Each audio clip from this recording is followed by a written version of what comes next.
পৃথিবীতে কেউ যদি ছোট্ট একটি পাপ নেকির কাজ করে, সরিষা পরিমাণ নেকির কাজ যদি করে সেটা দেখতে পাবে, সরিষা পরিমাণ পাপের কাজ যদি করে সেটা দেখতে পাবে। ওমর রাদিয়াল্লাহু তাআলা আনহু কাঁদতেছিলেন, কিয়ামতে সব নেকি আর পাপ যা যা করছি সব দেখানো হবে। ইন্না লিল্লাহি ওয়া ইন্না ইলাইহি রাজিউন। আল্লাহ তুমি মাফ করে দাও আমাদেরকে, আমরা বলি আমিন। কতক্ষণ হাঁটার পরে তিনি প্রশ্ন করলেন, আচ্ছা মুমিনদের জন্য কোরআনের মধ্যে সব থেকে আশাব্যঞ্জক কোন আয়াত কি আছে?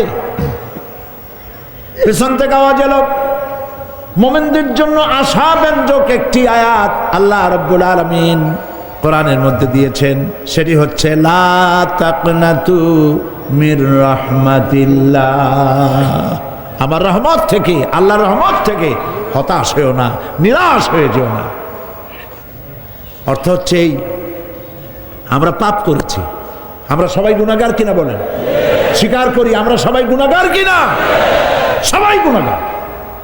এই গুনাহগার মানুষগুলি যদি গুনায় তওবা করে, গুনার জীবনে করব না তওবা করে কেউ যদি আল্লাহর রহমতের দিকে এক বিঘত অগ্রসর হয়, হাদিসে কুদসির ভিতরে এসেছে আল্লাহ পাক বলেন আমি আমার ওই বান্দার দিকে এক হাত আগায়া যাই।